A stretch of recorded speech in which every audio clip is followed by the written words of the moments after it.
wabarakatuh. Perkenalkan, nama saya AR Erlangga Putra dengan NPM 21610206. Di sini saya akan menjelaskan materi tentang BPR. BPR adalah pengertian, fungsi, dan bedanya dengan bank hukum.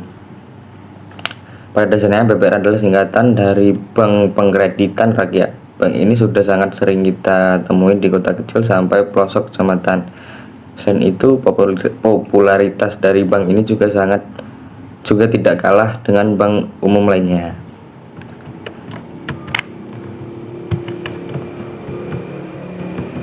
Di tangan peningkatnya layanan transaksi digital, nyatanya peran bank ini masih sangat besar dalam kehidupan masyarakat. Meskipun data perbankan menunjukkan bahwa masyarakat Indonesia yang mempunyai rekening bank baru 40% saja. Adanya BPR sendiri memang sejak awal lebih fokus dalam melayani masyarakat, terutama yang berada di wilayah terpencil dan kelompok yang lebih kecil lagi yang selama ini memang belum bisa terjangkau secara maksimal oleh bank umum. Untuk itu, dalam melakukan kegiatan usaha, BPR lebih terbatas dengan proses bisnisnya karena memang tidak bisa memberikan jasa dalam lalu lintas pembayaran masyarakat.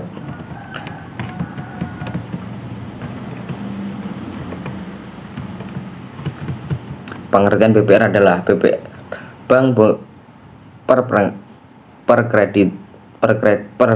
Perkreditan Rakyat atau BPR adalah salah satu bank yang paling banyak dicari karena jasanya paling banyak diperlukan untuk masyarakat Indonesia. Terlebih lagi saat ini sudah banyak sekali jenis BPR yang tersebar di pedesaan Indonesia, sehingga setiap masyarakat bisa merasakan manfaat BPR. Tidak bisa dipungkiri lagi bila saat bank sudah menjadi pilihan yang utama bagi masyarakat Indonesia dalam hal penyimpanan uang, karena sudah semakin banyak masyarakat yang tidak sadar bila menabung di bank adalah cara yang paling aman untuk menyimpan uang, terlebih lagi jika nominalnya sangat banyak. Fungsi Bank Pengkreditan Rakyat atau BPR. Jenis BPR yang terdapat di desa adalah BPR mencakup lubang desa dan bank desa. Pada dasarnya BPR bukanlah badan pengkreditan desa seperti halnya LKKP, LDKP, bank pasar, BKPD atau banyak pegawai. Adapun jenis bank yang termasuk ke LDKP ini adalah perusahaan daerah, koperasi, PT, dan beberapa jenis BPR lainnya. Tentunya BPR yang berada di desa mampu menyediakan layanan perbankan untuk masyarakat desa.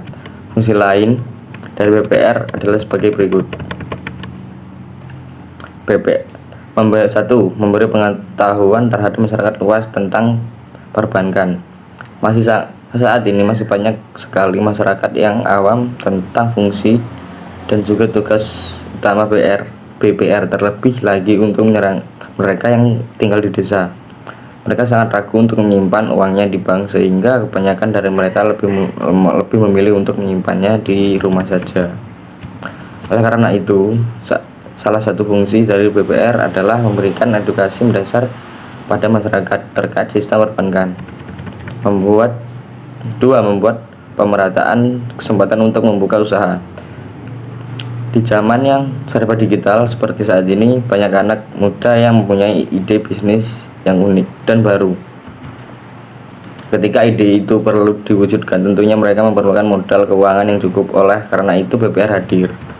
Terlebih lagi berbagai ide bisnis yang unik ini tidak hanya berasal dari masyarakat perkotaan saja, tapi bisa juga pada remaja yang ditinggal di perdesaan. Fungsi selanjutnya BPR ini adalah menciptakan kesempatan bagi seluruh masyarakat untuk membuka usaha, mempercepat pembangunan di desa. BPR memang lebih banyak dibangun di desa. Untuk itu, fungsi lain dari BPR adalah membantu mempercepat pembangunan yang ada di dalam satu desa, sehingga seluruh desa yang di Indonesia tidak lagi ketinggalan zaman karena keuangan informasi terkait dunia usaha. Dalam hal ini peran BPR adalah guna memberikan edukasi pada masyarakat terkait pola pembangunan nasional saat ini. Selain itu, mereka juga bertugas membantu suatu desa agar lebih maju dari yang sebelumnya. BPR akan memberikan dana pinjaman pada desa agar mereka bisa melakukan pembangunan desa lebih cepat. Menyediakan layanan perbankan. Fungsi utama lainnya dari BPR adalah menyediakan pelayanan perbankan yang bisa digunakan oleh setiap warga perdesaan. Pelayanan perbankan yang disediakan oleh BPR ini bisa dibilang sangatlah membantu, terlebih lagi bila lokasi desa jaraknya sangatlah jauh dengan bank umum yang berada di pusat kota, sehingga kehadiran BPR bisa membantu masyarakat desa dalam memperoleh pelayanan perbankan tanpa harus memenuhi perjalanan yang jauh ke kota. Layanan perbankan ini bisa berbentuk tabungan perseorangan ataupun memberikan layanan pinjaman dana untuk mereka yang memerlukan modal pinjaman usaha. Untuk materi selanjutnya akan dijelaskan oleh teman saya.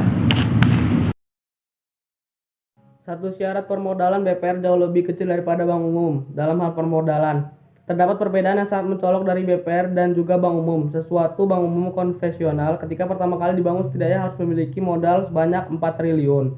Sedangkan untuk bank umum syariah minimal modal yang harus dimiliki adalah 1 triliun. 2. Layanan BPR sangat terbatas. Fokus utama dari adanya BPR adalah guna melayani para nasabah dengan kebutuhan layanan perbankan yang sifatnya masih sederhana, sehingga masih sangat terbatas dan tidak serumit bank pada umumnya. Contohnya adalah buka tabungan, melakukan kredit dengan batasan plafon.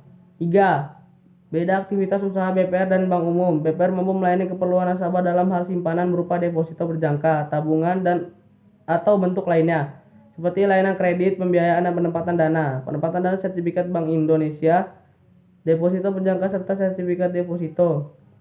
4. Beda layanan kredit dan simpanan di Bank Perkreditan Rakyat dan bank umum. BPR masih bisa melayani perkreditan dan simpanan, meskipun tidak sekompleks bank umum yang di dalamnya mencakup.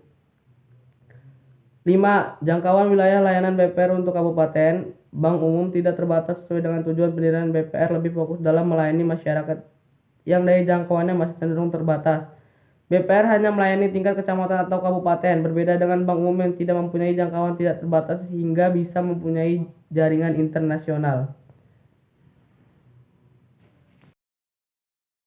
Jenis-jenis BPR berdasarkan data dan Perhimpunan Bank Perkreditan Rakyat Indonesia (Perbarindo). Saat ini BPR sampai BPRS di Indonesia menemukan 1.558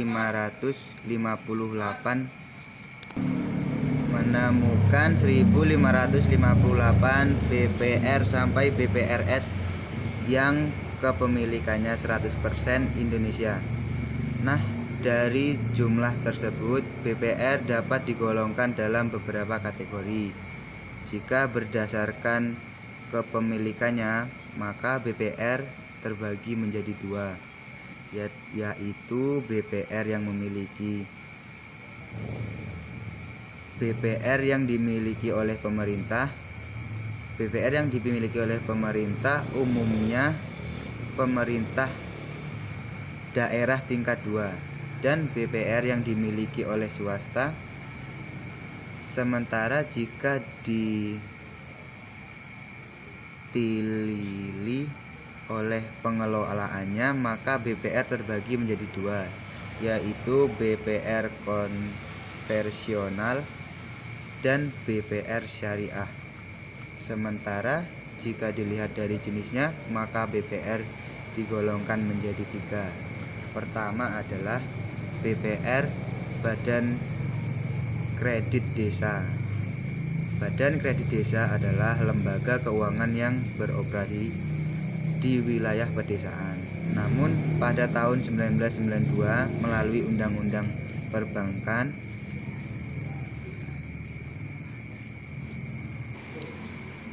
BKD diberikan status sebagai BPR, namun dengan karakteristik yang unik. Bank Desa dan Lumbung Desa adalah contoh dari BPR Badan Kredit. Jenis kedua adalah BPR bukan Badan Kredit Desa. Contohnya adalah BPR X LDKP. LDKP adalah Lembaga Dana Kredit Pedesaan. Jenis ketiga adalah LDKP, Lembaga Dana dan Kredit Pedesaan. LDKP ini dapat berwujud perusahaan daerah, PD, koperasi perseorangan terbatas, PT, dan bentuk lainnya yang ditetapkan sebagai peraturan pemerintah. Produk BPR sejatinya BPR memang hadir untuk melayani kebutuhan modal untuk masyarakat dengan prosedur kredit yang sederhana. Dari sisi produk yang ditawarkan BPR memang lebih terbatas daripada bank umum. Keterbatasan produk yang dirilis oleh BPR ini memang sudah mengikuti amanat Undang-Undang Perbankan ataupun layanan produk yang diberikan oleh BPR kepada nasabahnya terdiri dari tabungan, deposito, kredit, sertifikat Bank Indonesia, layanan dasar perbankan. Itulah yang selama ini menjadi andalan BPR dalam beroperasi. Tabungan Bank Rakyat Kredit. Bicara soal tabungan, ada yang menarik jika menabung di BPR karena nasabah jika dikenakan biaya administrasi, maka saat pembukaan ataupun penutupan rekening, biaya setoran awal pun terbilang ringan, yaitu kisaran 10.000 sampai dengan 100.000 rupiah. Dan yang tak kalah menariknya adalah nasabah dapat mengambil dananya kapan saja, kecuali untuk jenis tabungan yang berjangka soal bunga tabungan. Biasanya BPR akan mematok angka kisaran 2% sampai dengan 6% per bulan. Berbeda dengan BPR syariah yang mengenal sistem bagi hasil sekitar 75 dibagi 25, ataupun jika dikonversi ke dalam bentuk bunga maka nilainya sekitar 5%. Baik, bismillahirrahmanirrahim. Assalamualaikum warahmatullahi wabarakatuh. Perkenalkan, nama saya Muhammad Wisnu Syarif Hidayat, NIM 21610220 dari kelas D. Baik, di sini saya akan melanjutkan apa yang telah dijelaskan oleh teman saya sebelumnya. Sementara untuk produk simpanan yang ditawarkan oleh BPR relatif sama dengan yang ditawarkan bank umum. Misalnya, bunga deposito BPR yang ditawarkan rata-rata berada di angka 6% per tahun. Adapun skema yang disediakan mulai dari 1,3, 6 hingga 12 bulan. Ada satu hal menarik yang ditawarkan beberapa BPR terkait produk depositnya, yaitu adanya ketentuan kapan nasabah dapat menarik dananya saja tanpa ada penalti. Kredit bank perkreditan rakyat BPR. Jika bicara produk BPR yang paling ikonik, tentu saja kredit atau kredit. Untuk produk kredit, boleh dibilang apa yang ditawarkan BPR cukup beragam. Semua tergantung dari inovasi BPR masing-masing. Secara umum, fasilitas kredit yang ditawarkan BPR adalah kredit usaha, kredit pemilikan rumah, kredit usaha kecil, kredit pemilikan tanah, dan kredit multiguna. Adapun syarat dan kredit BPR tidak jauh beberapa dengan masyarakat yang diberlakukan oleh bank umum. Diakui bahwa hadirnya BPR di Indonesia atas lepas dari adanya kebutuhan kredit usaha mikro, kecil, dan menengah UMKM. Di sisi lain, kebutuhan masyarakat pedesaan yang belum terbuka bank umum membuat peluang usaha BPR terbuka lebar. Hadirnya BPR tentu saja menjadi angin segar sekaligus solusi positif bagi masyarakat pedesaan guna menghindari perangkap rentenir dalam memperoleh akses kredit usaha. Karena prinsipnya BPR itu melayani kebutuhan modal dengan prosedur pemberian kredit yang relatif mudah dan cepat. Inilah yang menjadi salah satu keunggulan BPR dibanding bank umum. Kredit pemilikan rumah jadi solusi tepat untuk membeli rumah. Faktor 1988 menjadi momentum berkembangnya BPR. Berangkat dari bantuan terhadap kondisi petani, pegawai, dan buruh yang tercekik bunga kredit tinggi yang diberikan rentenir. Akhirnya diberikanlah sebuah lembaga mikro. Lembaga yang memiliki misi mulia ini pun dibentuk di abad ke-19 sekitar tahun 1916 sampai 1930. Dengan tampilan lambung desa, bank tani, dan bank dagang desa. Dan seiringnya waktu, lembaga keuangan mikro itu pun bersalin rupa namun tetap dalam koridor yang sama, yaitu untuk melepaskan ketergantungan masyarakat terhadap kredit yang menjerat dan memberdayakan ekonomi masyarakat tersebut. Memasuki area pasca kemerdekaan, didirikan Bank Pasar dan Bank Karya Produksi Desa BKPD. Selanjutnya di awal tahun 1970-an, pemerintah daerah mewujudkan lembaga dana kredit pedesaan LDKP. Baru pada tahun 1988, pemerintah mengeluarkan paket kebijakan Oktober 1988 atau lebih dikenal dengan istilah Pakto 1988. Melalui keputusan Presiden RI nomor 38, kebijakan inilah yang menjadi momentum lahirnya BPR baru. Sebab kejadian ini memberikan tentang asistensi dan kegiatan bank perkreditan rakyat atau BPR untuk melayani masyarakat golongan mikro, kecil, dan menengah.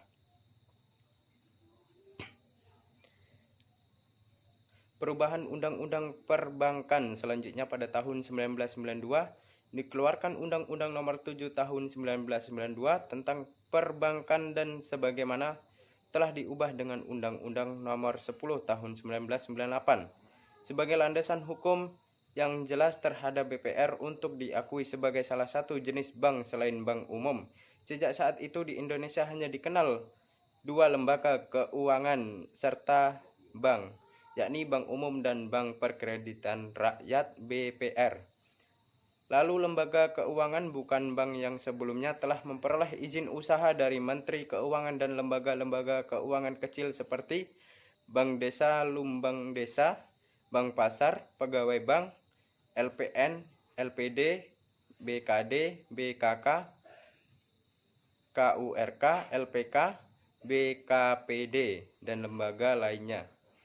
Dipersamakan dengan itu dapat diberikan status sebagai BPR dengan memenuhi persyaratan dan aturan yang ditetapkan untuk menjadi BPR dengan jangka waktu hingga 31 Oktober 1997.